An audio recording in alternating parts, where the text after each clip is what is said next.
8:05 en el territorio continental ecuatoriano, buscando la verdad y abogando por la unidad nacional en pro de la paz y la seguridad en el Ecuador.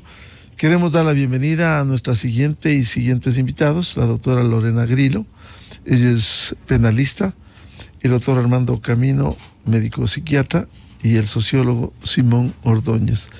Les invitamos a hacer reflexiones sobre un tema que no deja de preocupar, cómo constituyen las agresiones sexuales, las violaciones. Incluso se ha mencionado a colegios con renombre, incluso mucho más allá, cuando uno revisa procesos judiciales, incluso denuncias de violaciones hace poco a una niña de 5 años. Es decir, ¿qué le está pasando al mundo? ¿Qué le está pasando al país? Se perdió el norte del respeto, se perdió el norte con estas acciones que en definitiva alteran hasta la parte psicológica y también las implicaciones legales. Doctora Lorena Grillo, muy buen día. ¿Cómo entender estas agresiones? A propósito, hoy es el Día Internacional de la Mujer, queremos saludarle, pero nos toca hablar de estos temas de los que no nos podemos sustraer. Buen día.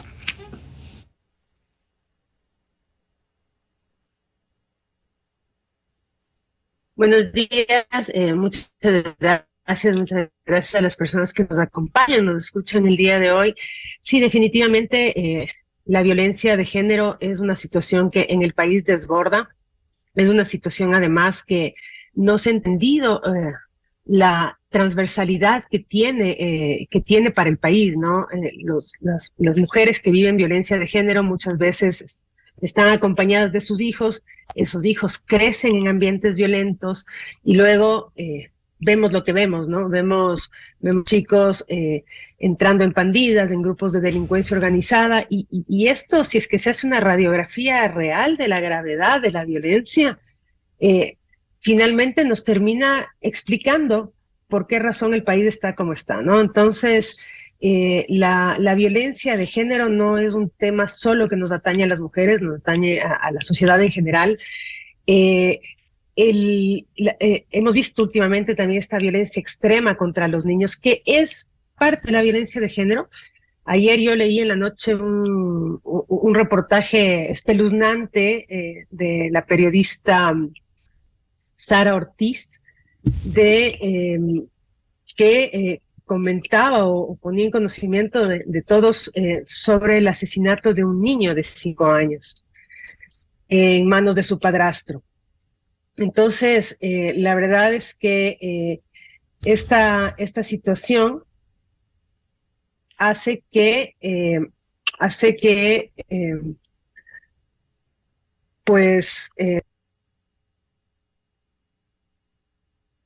fondo lo que es la violencia, lo que está pasando, y se refleja en todos los niveles de la sociedad. Entonces, es muy grave, es muy penoso lo que estamos viendo con los niños de ahora, y la ley no es quien resuelve este problema, no es un tema de falta de leyes, es un tema de aplicación.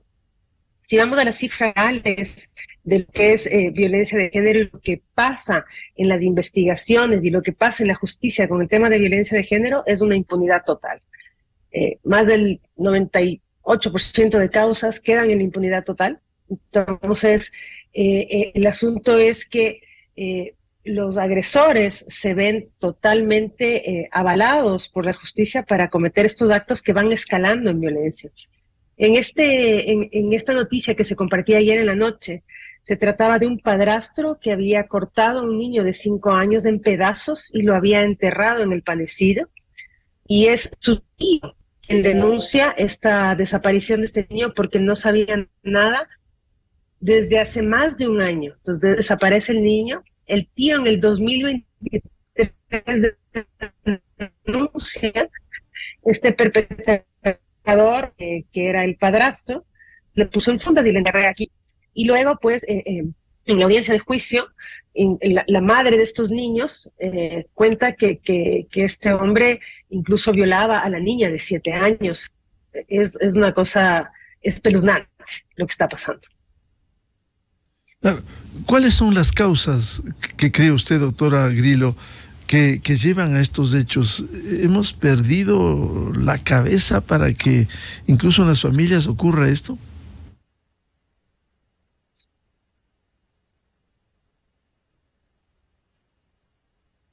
Sí, o sea, definitivamente es un tema de valores que no es de ahora, ¿no? Seguramente estas personas, y es lo más normal, pues hayan crecido en ambientes violentos. Entonces, quien crece en un ambiente violento también se vuelve violento y cada vez la violencia, como hemos escuchado, siempre escala. Entonces, probablemente estas personas vivieron en un ambiente donde les pegaban, les golpeaban, les maltrataban y luego pues se volvieron más violentos ya cuando ellos como adultos, como padres o como personas al cuidado de personas vulnerables, porque eso no pasa solo con los niños, pasa entonces ejercen toda su furia. Y estamos sí en una pérdida total de lo que... Ayer también se veía o se viralizó un video de un padre que golpeaba a su hijo de una manera brutal porque se quedó un supletorio. Entonces, ¿qué esperamos de este muchacho? ¿Sí? Cuando él sea padre, ¿qué esperamos de este muchacho? Si a golpes de esa manera tan salvaje por quedarse un supletorio. Entonces, por supuesto que hemos perdido, pero no de ahora, ya venimos perdiendo desde más atrás. Bienvenido al doctor Armando Camino, médico psiquiatra. ¿Qué le está pasando al país, al planeta, con estas acciones? En casuística se ha evidenciado una violación en un colegio, establecimiento educativo de nombre, con la participación de un profesor. Esta violación a un niño de 5 años, es decir, ¿qué nos está pasando con el abuso sexual? ¿Cómo incide esto psicológicamente y legalmente en medio de una alta impunidad, como ha señalado la doctora Lorena Grillo? Doctor Camino, buen día. Buenos días, muchas gracias por la invitación. Cada vez que vamos nosotros escuchando, siempre estamos tratando de comprender el comportamiento del ser humano. Y estamos hablando de esto, la violación siempre ha existido. La difícil de la violación realmente es las víctimas que se atreven, digamos, de alguna manera a denunciar por el temor y el estigma social o de la sociedad, cómo les va a calificar. Tratar la violación es un proceso de tratamiento de toda la vida. ¿Y qué está sucediendo con la población del Ecuador y del mundo? Se transformó en motor. Y tal es así que ahora están volviendo a aparecer las conductas primitivas que teníamos los seres humanos en la época cavernícola, que era atacar, matar y huir. Esas conductas primitivas nuevamente están apareciendo, y siempre hay el término que yo lo uso, cada vez con acontecimientos y situaciones con connotación social, cada vez genera más impacto. Este acontecimiento de planificación, elaboración y actos son conductas psicopáticas, son conductas que estamos viendo que esos rasgos están apareciendo. Puede ser la estatus social alto, medio o bajo, pero las conductas están. Tal es así que siempre se ha intentado hacer, inclusive con la parte jurídica, tratar de elaborar los rasgos de personalidad. Alguna vez quisimos elaborar los rasgos de personalidad o los rasgos característicos de la personalidad psicopática. Ahora vemos que hay las violaciones que han aumentado, al igual que los suicidios, las violaciones. Ojalá en algún momento podríamos sentarnos a tratar de elaborar los rasgos característicos o las características que llevan a la conducta de violación. También influye mucho lo que sucede en el país, la impunidad de hechos que son evidentes. Para los que no somos juristas, vemos que hay conductas evidentes que prácticamente salen avante sin ningún tipo de reclamo, llamado atención, inclusive sentencia por hechos cometidos. Entonces, ese modelaje incluye a que yo pueda hacer, y si peor aún más, tengo una situación distinta, puede ser económica, que también pueda salir avante sin ningún tipo de reparo por el acto cometido. Siempre es bueno nosotros comenzar a conocer realmente los conceptos, y esos conceptos son claros, generales y mundiales. Ahora sí que están tipificados en las clasificaciones de enfermedades mentales. ¿Y qué primero? ¿Qué es violación?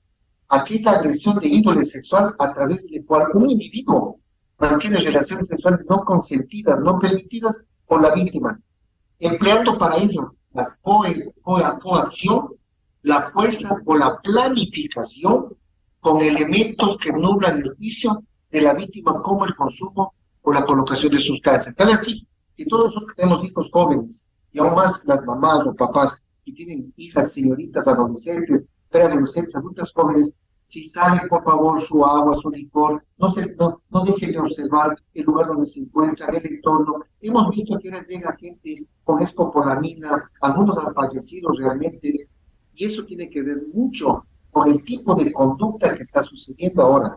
Ya no es la conducta que llega con cuchillo, pistola, casaca.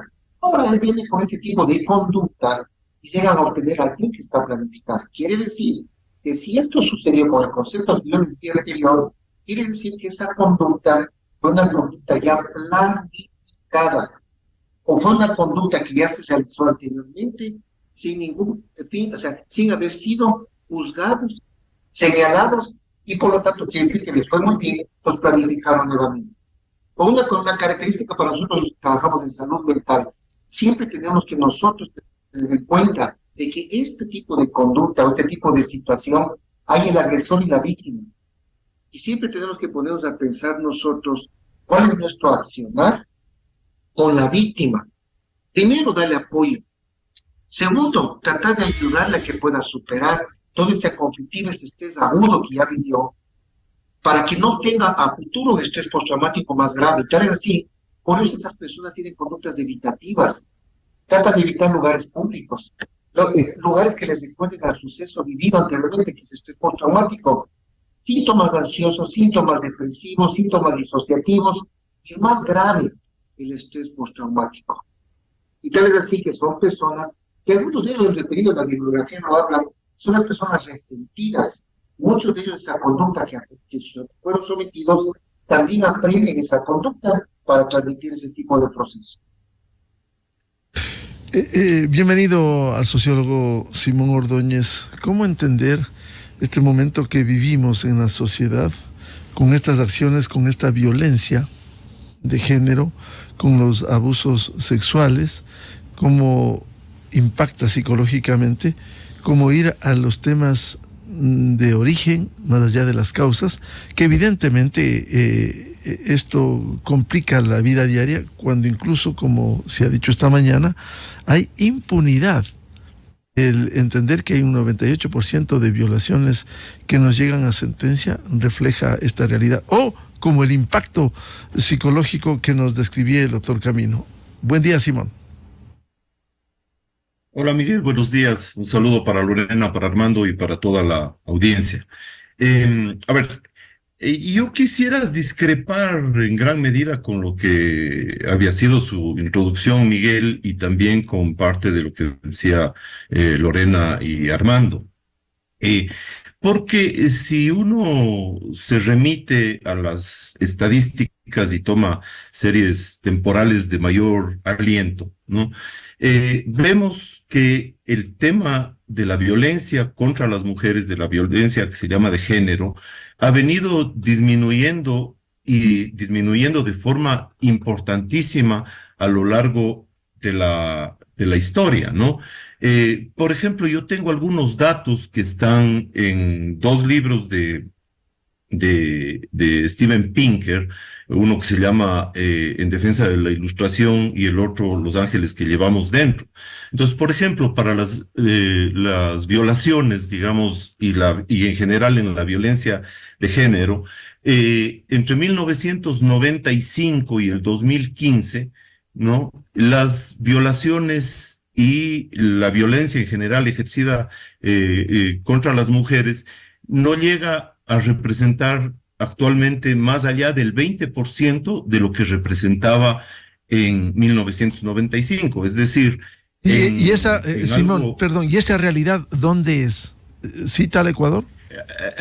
A ver, esos estudios están hechos básicamente para varios países de Europa Occidental, pero también de Europa Occidental, Estados Unidos, México, algún otro país latinoamericano, ¿no es cierto? En algunas hay estadísticas más afinadas, en otras menos, pero en general en el mundo se aprecia una una importantísima disminución de la violencia, ¿no? Y eso no solo lo dice Pinker, lo dice también, por ejemplo, Teresa Jiménez, que es una antropóloga evolucionista española, y varios autores más, ¿no? Incluso otras formas a las que se llama violencia, como, digamos, por ejemplo, el tema de lo que llaman la brecha salarial, ha sido, por ejemplo, estudiada y explicada por la última Premio Nobel de Economía, en donde relativiza mucho esto que se va convirtiendo prácticamente en dogmas de fe, pero que se vuelven dogmas de fe precisamente porque no nos remitimos a estudios serios y a estadísticas serias, ¿no? Esto no quiere decir que no haya violencia de género, que no haya, en algunos casos, estos eventos terribles como los que hablábamos hace un momento, ¿no? Esto de la muerte o la violación de niños, o lo que puede pasar una violación en un centro educativo o cosas de ese tipo.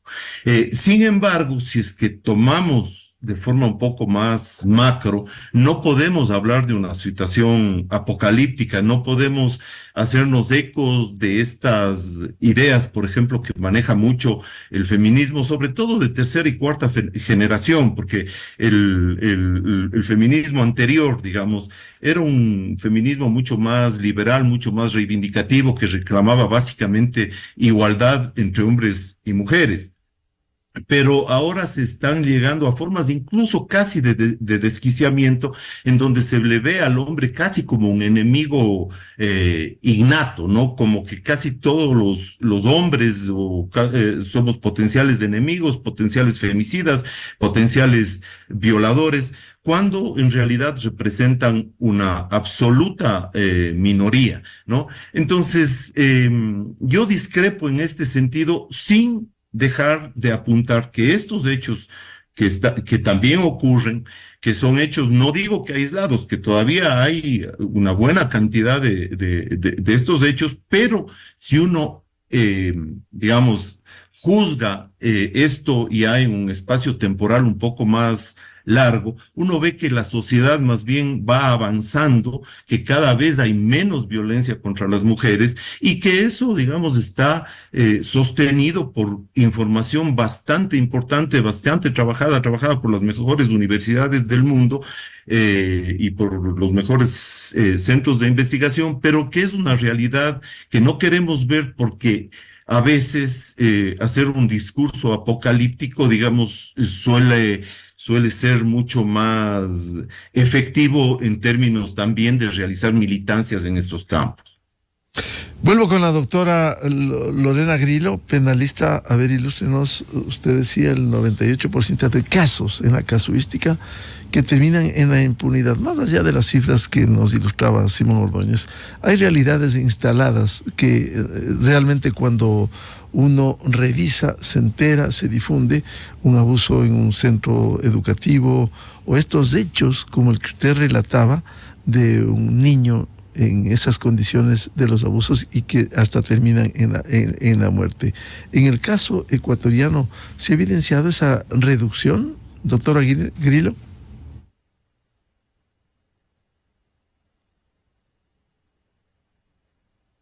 Perdón. A ver, yo no podría decir que se ha evidenciado una reducción. Lo que sí puedo decir es que antes el tema de la violencia de género tenía solo unos patrones muy específicos, ¿no? Tenías que golpearle a la mujer hasta reventarle para que se entienda como una violencia.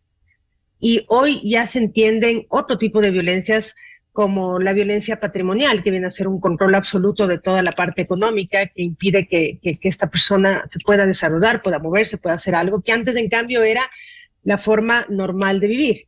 Entonces, más allá de hablar de que ha aumentado, se ha entendido ya la violencia como algo más bien que afecta diferentes modos de vida de las mujeres, no solo la brecha salarial, que hablábamos, la brecha de maternidad, todo eso antes de los años 90 ni siquiera se consideraba. ¿De qué brecha cómo es, de qué brecha estamos hablando, ¿no? Entonces ahora esos temas se han puesto adelante y esos son temas que también se tienen que tomar en cuenta. Entonces, no solo, yo no creo hablar de una reducción ni de un aumento, sino de un cambio de perspectiva o de entendimiento un poco más global de este problema. Sin embargo, ya volviendo a los hechos que son de violencia sexual, de violencia física, de violencia psicológica, también se ha hecho un análisis muy diferente. Decía el doctor Gamino hace un momento, las secuelas que deja esto en la víctima, antes de eso ni siquiera se revisaba, simplemente hacíamos un análisis de un delito, una sanción, pero esta situación psicológica de cómo quedaba afectada una víctima no era parte de la discusión. Entonces, vuelvo a lo mismo. No creo que haya habido una disminución, sino un cambio de perspectiva, una integración de otras disciplinas para entender este problema de manera global. Creo que sí discrepo en pensar que pueda decirse que el género masculino es un género violento per se y que todos los hombres... No, yo tampoco estoy en esa línea y creo que nadie que maneje estos temas de forma académica pueda decir una cosa así. Pero sí estamos hablando de que si estamos diciendo, o lo dicen las cifras, si 8 de cada 10 mujeres han sido víctimas de algún tipo de violencia, ¿sí? Estamos hablando de que sí hay un problema en el otro género, pero en las diferentes escalas o tipos o formas de violencia que se tienen que ir desarrollando. Hablaba del tema del control económico, por ejemplo, que era algo que era lo común, tal vez en mis abuelos. El padre es el que manejaba toda la parte económica y la madre tenía que someterse a la situación. Pues hoy eso está entendido como una forma de violencia. Y creo que estos temas son los que nos tienen que ir ubicando en la situación actual en la que estamos, en el desarrollo de los derechos de las mujeres, en la normativa que se ha desarrollado y también, así como nos hemos ido todos adaptando a estos cambios, pues hombres y mujeres tenemos que también entender que ya no puede haber ese control económico, que no puede haber ese control sobre la vida de la otra persona, sino que somos iguales, no somos una pareja o no una persona sometida hacia la otra. Doctora Grillo, ¿y cómo cambiar esos comportamientos, esas conductas, si vamos al origen más allá de los hechos, la consecuencia de lo que sucede? ¿Cómo cambiar esas conductas a fin de dejar esos esquemas, incluso más allá de las estadísticas, pero hay realidades instaladas en nuestra sociedad? Es un tema de educación, es un tema de educación. Básicamente lo que uno enseña a los hijos en la casa, ¿no? Uno tiene hijos, tiene un hijo y una hija, y pues los dos tienen que ayudar igual con los labores domésticas. Aquí en el Ecuador vemos, sobre todo en la ruralidad, que son las niñas quienes dejan de estudiar para ayudar a la madre en los quehaceres domésticos, por ejemplo. Entonces, también hay unas realidades muy, muy importantes respecto de las mujeres en el área urbana y de las mujeres en la ruralidad, de las niñas en el área urbana y de las niñas en la ruralidad, pero todo parte de la educación. Entonces, si tenemos un hijo varón y una hija mujer, pues tenemos que asignarles las mismas tareas, los mismos apoyos en la casa y vamos creando personas, niños, que serán los futuros adultos que entienden las relaciones entre hombres y mujeres en igualdad. Esto va a ir reduciendo estas creencias, ¿no?, de diferencias y va a ir en algún punto reduciendo también la violencia. Es importante, pero también hay que hablar de diferentes niveles de violencia. Ya hablar de violación, ya hablar de escopolaminar a una compañera tuya del colegio totalmente planificado y drogarle para violarle, eso ya es un tema de una psicopatía, eso es un tema de una enfermedad. Y los otros temas también son temas de educación, de entender la perspectiva de la igualdad desde otra manera, pero ya lo otro que estamos hablando de que puedas coger un niño pequeño, matarle y cortarle en partes, eso ya es una desviación del ser humano, eso ya no se puede entender de la misma manera. Ahí en esa persona pasa algo muy, muy serio. Esa persona es una persona psicópata, esa persona no puede ser tratada de manera igual, no le puedes educar, no es un tema de educar, esa persona está mal. Es decir, no, ya es otro tipo, estamos hablando de otro tipo de ser humano ahí. Doctor Armando Camino, más allá de los hechos que se han evidenciado, ¿cómo tratar, cómo influye, cómo incide en la parte psicológica de una persona cuando ha sufrido quizás un abuso sexual o ha estado en estas condiciones? A ver, siempre es importante, yo creo que en la conducta y formación y el trabajo nuestro, no de intervenir, de prevenir, siempre es importante conocer las estadísticas para saber que es una emergencia lo que está sucediendo. No alarmar al país de alguna manera, pero sí tomar en cuenta de que los elementos o las circunstancias que nosotros estamos viviendo, no desde el punto de vista como profesionales, sino que estamos viviendo la población en el mundo, tenemos que entender que la violación siempre es un elemento importante en cualquier nivel. Tal vez así que todos seguimos estigmatizando de que la mayor parte de las violaciones son llevadas directamente por los varones, cuando también tenemos un porcentaje de casos que hay agresoras mujeres. Entonces, todo nivel de violación tiene que entenderse que puede ser, ¿sí?, manejado y que tiene que ser sentenciado o juzgado dependiendo del hecho o de las circunstancias que tengan. Hay otra cosa importante, siempre tenemos que tomar en cuenta, como les decía hace un momento atrás, existen factores, situaciones que nos están llevando a todo esto, que son los cambios emocionales. Por un lado vemos la planificación, los rasgos de conducta de personas que son los que afectan a la víctima, y por otro lado vemos los resultados, las consecuencias de la paciente o de la persona víctima de este hecho. En las experiencias que hemos tenido nosotros, este tipo de pacientes, desde el momento en que se produce su ruptura, ese corte transversal, ese estrés agudo, comienzan a presentar ya cambios de tipo flashback, síntomas importantes de respuesta, dependiendo de la circunstancia que se está presentando o se presentó. Yo les hablaba de la sintomatología ansiosa, de la sintomatología depresiva, de los cuadros disociativos. ¿Qué quiere decir esto? Que el paciente se fuga, se cuelga, para evitar y encapsular ese acontecimiento que en algún momento de su vida lo va a sacar.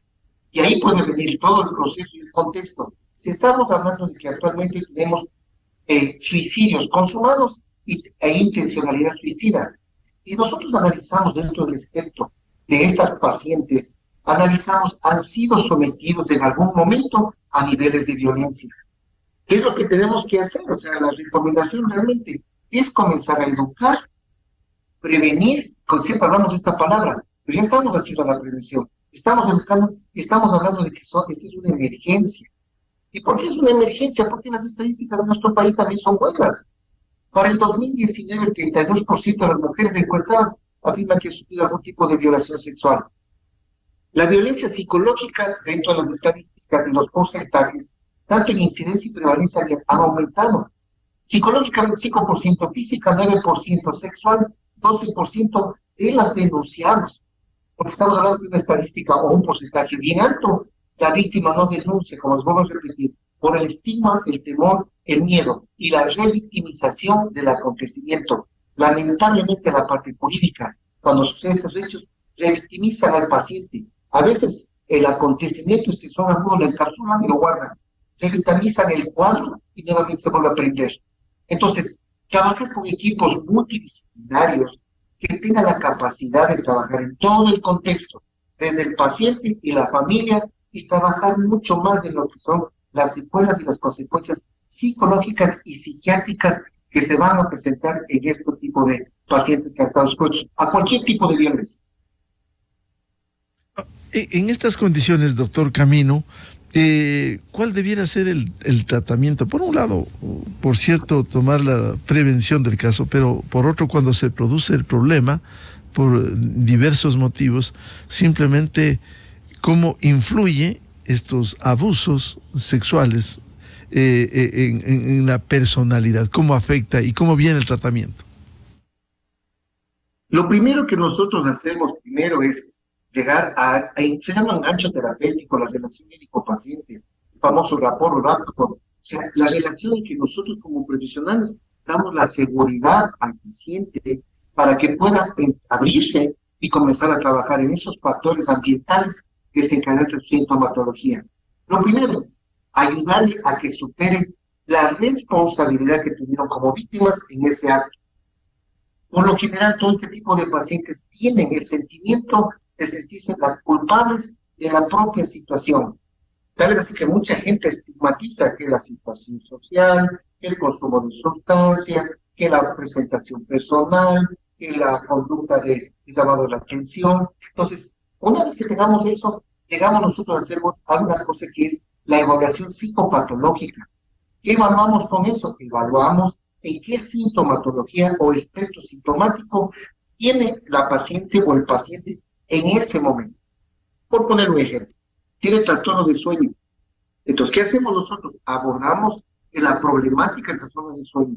Hay espectro ansioso, espectro depresivo. Y lo más importante en estas pacientes es valorar riesgo y vulnerabilidad suicida. A mayor riesgo, mayor vulnerabilidad o mayor sintomatología, está más florida, el hecho de la intervención cada vez es mayor. Hay pacientes que necesitan ambientes cerrados, hay pacientes que para mejorar esto hay que hacer la interrupción del pensamiento, y eso se logra realmente en instituciones de reposo o clínicas psiquiátricas para el aislamiento y comenzar el proceso. Por lo menos como psiquiatra que soy, dependiendo de la sintomatología, los psicofármacos. Y dependiendo del punto del contexto socioambiental, familia, pareja e individual, el equipo nuestro, psicología, trabajo social e inclusive, como siempre hemos dicho, dentro de nuestro equipo, la espiritualidad. Todo ese equipo de trabajo aborda al paciente. Y no es tan simple porque el tratamiento de estos casos es de por vida. No es que en 3 meses, 6 meses o un año ya pasó. Es decir, es un momento que puede existir, que se encapsula el cuadro, pero después de 30 años se vuelve a presentar cuando ya tiene una hija adolescente, una hija adulta joven y quiere salir a su primer salida nocturna sola. Vuelvan al acontecimiento y vuelvan a generar nuevamente esa sintomatología. Por eso el éxito de todo es tratar en el momento del suceso y ser el acompañamiento terapéutico y psicoterapéutico a lo largo de su vida. Simón Ordóñez, ¿cómo ir al origen, más allá de las estadísticas que siendo importantes, al origen para el tratamiento y el enfrentamiento con el cambio de conducta frente a los abusos, que partiría, como se ha dicho también esta mañana, de un proceso de educación, de concienciación de la realidad que se vive? Sí, efectivamente, creo que la educación es una de los fundamentos, digamos, para tratar de lograr esta igualdad cada vez mayor entre hombres y mujeres, digamos, pero digamos, este es un proceso civilizatorio que se viene dando ya desde hace muchísimos años, ¿no? La civilización, decía Freud, es alejarse cada vez más del instinto, y eso creo que a lo largo de toda la edad moderna ha hecho que los seres humanos cada vez nos alejemos más de la violencia. Entonces, claro, la educación es fundamental, ¿no es cierto? Pero también sí hay que recordar que que los seres humanos somos tanto biología, ¿no es cierto? Tenemos cerebros todavía de cazadores, recolectores en gran medida, y por otro lado, ¿no es cierto?, somos efectos de la cultura. Si se olvida uno de estos dos aspectos, ¿no es cierto?, dentro del feminismo de tercera y cuarta generación hay una pretensión de olvidar lo que es la biología, de considerar que los humanos somos tablas rasas, ¿no es cierto?, y de que podemos ser absolutamente reformateados prescindiendo de nuestras características biológicas que marcan cierto tipo de comportamientos entre hombres y mujeres. Me quiero referir también a una cuestión que me parece importante, porque Lorena citaba una cifra que decía que 8 de cada 10 mujeres han tenido en algún momento algún tipo de agresión. Yo también vi una cifra bastante parecida para el Ecuador. Tuve la suerte de poder acceder al formulario de la encuesta con que habían sido levantadas, digamos, estas estadísticas.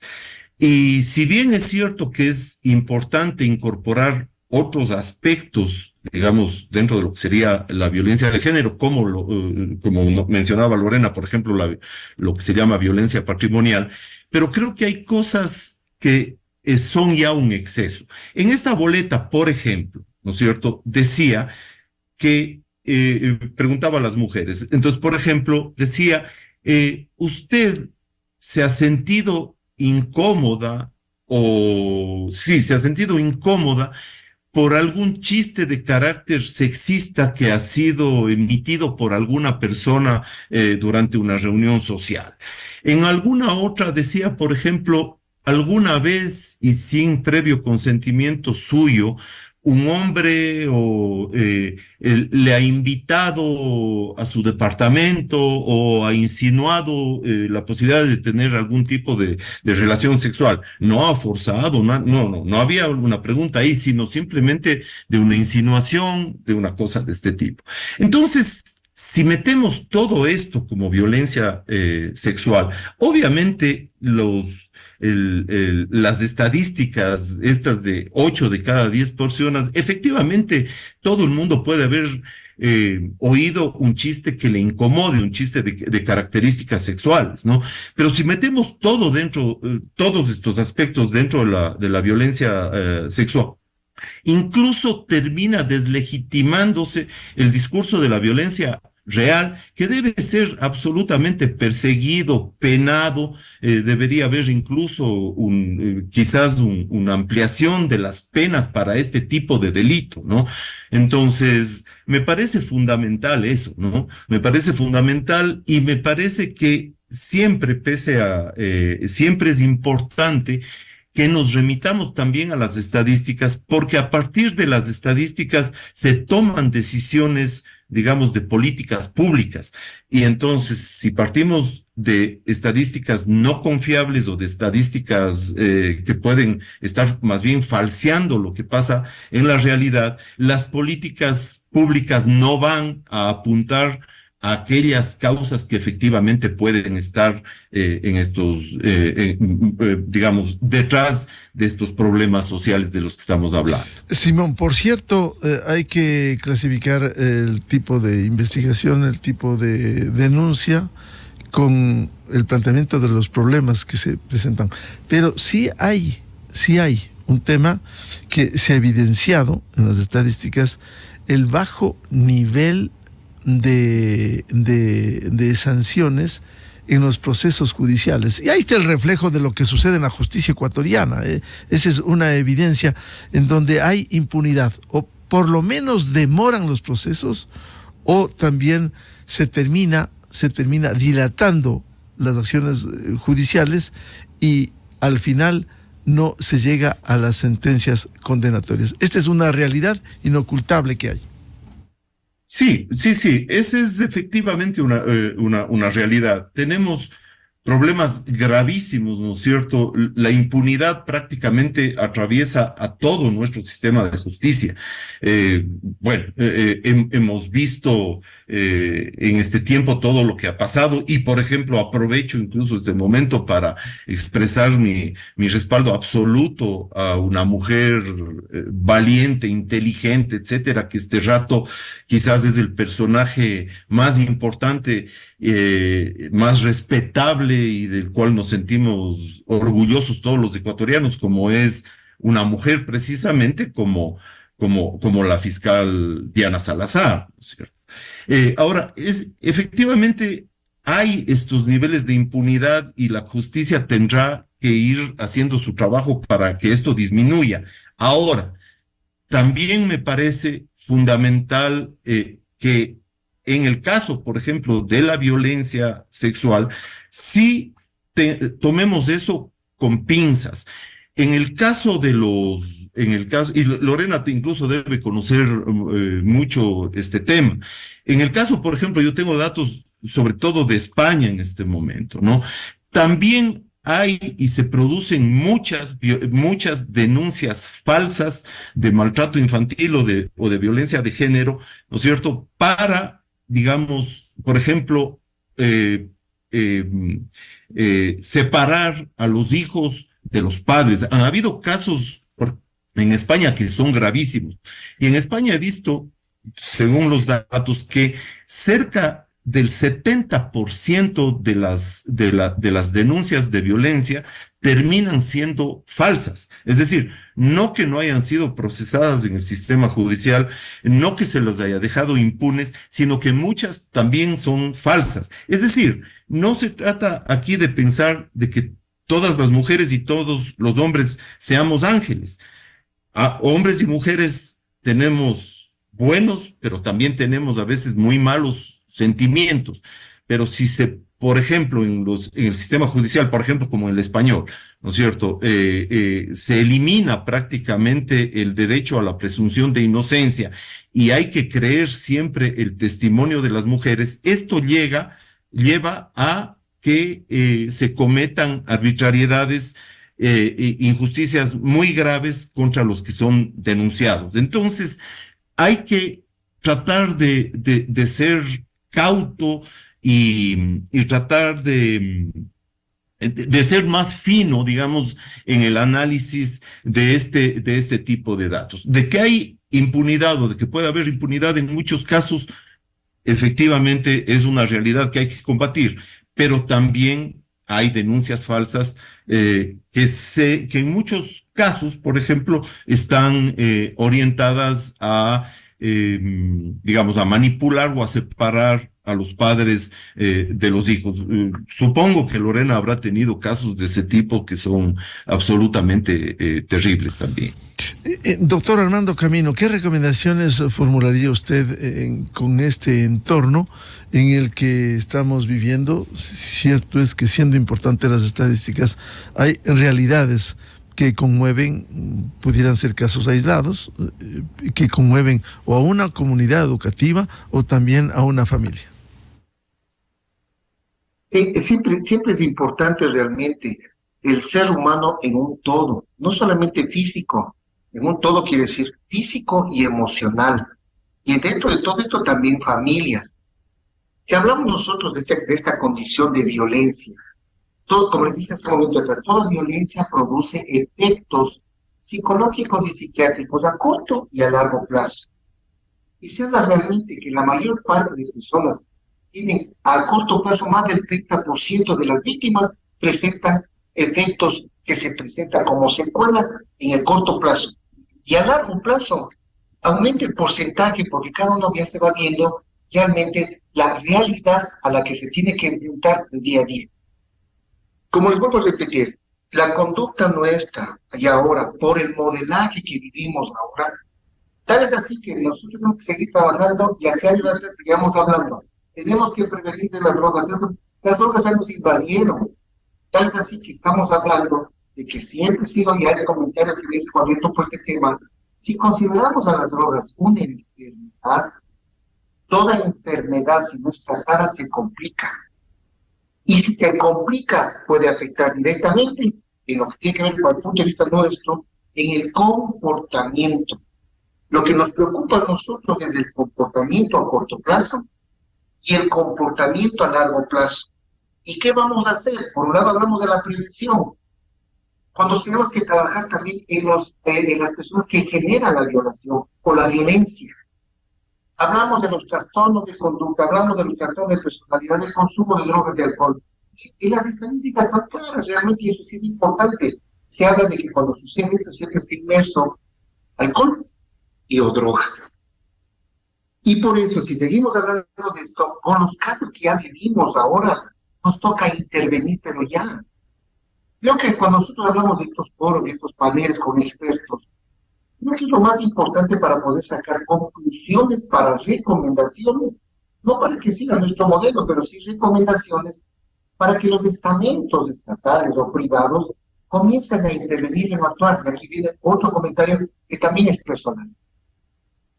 Nadie habla de drogas hasta que un familiar está inmerso en drogas.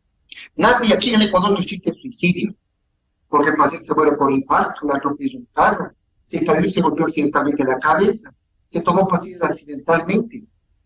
Y nadie habla de violación por el estigma social, el estigma de la sociedad. Y nuevamente les vuelvo a decir, de victimizar a las familias. Tal vez sí que hay casos de violación que pasaron 5 años, 10 años, 20 años, y todavía no se ha resuelto, porque realmente las familias encubren toda esta gama de patologías para no ser estigmatizados por la sociedad. Desde ahí tenemos que trabajar. Nosotros estamos trabajando durísimo. Y es tan fuerte esto de romper el estigma del psiquiatra, el estigma de los medicamentos, que esas pastillas le van a producir dependencia, que el psiquiatra ve los locos. Escúcheme, jamás nosotros vemos pacientes con enfermedades psicóticas y consultorios, más bien se ven en instituciones, más bien por el tipo de paciente, por la cualidad del paciente. Entonces, cuando nosotros comenzamos a trabajar en eso, probablemente la característica y los motivos de consulta de apoyo terapéutico y de intervención nuestra es ya el hecho del primer paso que deben hacer por precautelar por la salud mental y el pronóstico a largo plazo de los pacientes que han sido sometidos a la violencia. Y eso es un empuje y eso es una forma importante para presionar a la parte legal y jurídica de que las cosas tienen que hacerse de forma concatenada para poder seguir un continuum en beneficio de la víctima y también inclusive por el proceso patológico que está viviendo el agresor y por lo tanto presionar para que existan tratamientos adecuados. Simón Ordóñez, ¿qué recomendaciones formularía en este entorno por la realidad que estamos viviendo hoy? A ver, bueno, obviamente es necesario profundizar en procesos educativos, ¿no?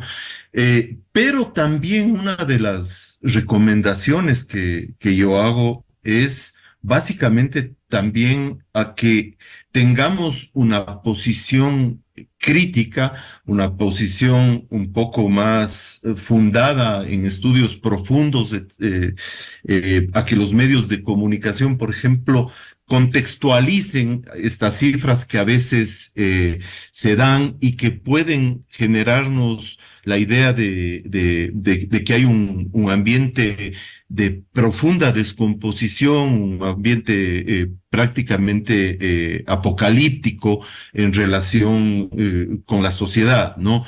Creo que tenemos, me parece que es necesario que hombres y mujeres, ¿no es cierto?, tomemos un poquito con pinzas aquellos discursos de ciertas militancias feministas ultra radicales, ¿no es cierto? Yo respaldo totalmente el feminismo liberal que va por la igualdad de derechos, por la igualdad ante la ley, porque seamos tratados de forma igualitaria, ¿no es cierto? Pero me parece que ese otro feminismo ultra radical, ¿no es cierto?, que además es excesivamente crítico del capitalismo y de Occidente y que no se da cuenta que la mayoría de cambios positivos que ha habido en cuanto al trato respecto a las mujeres, a la violencia sobre las mujeres, han sido gracias básicamente a las posibilidades de la técnica,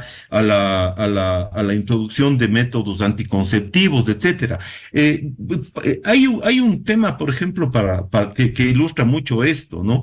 Y es el caso justamente de Claudia Rowling, la última premio Nobel, ¿no? Como les contaba, ella muestra, ¿no es cierto?, cuál es el proceso de ingreso de las mujeres al mundo laboral. Muestra cómo esto va creciendo espectacularmente a partir de los años 20, ella divide en 4 etapas, y que últimamente, digamos, ya para el 2010, prácticamente el número de hombres y mujeres en el espacio laboral es el mismo. Y es gracias al trabajo, ¿no es cierto?, de las mujeres, a la incorporación al trabajo, también que se consiguen una cantidad de derechos.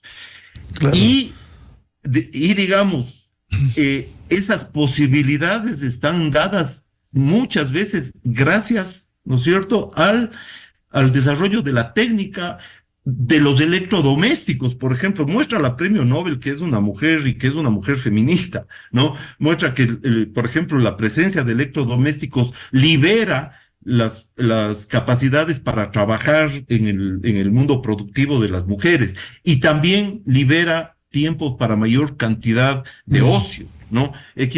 Y una última cosa para solo mostrar esto.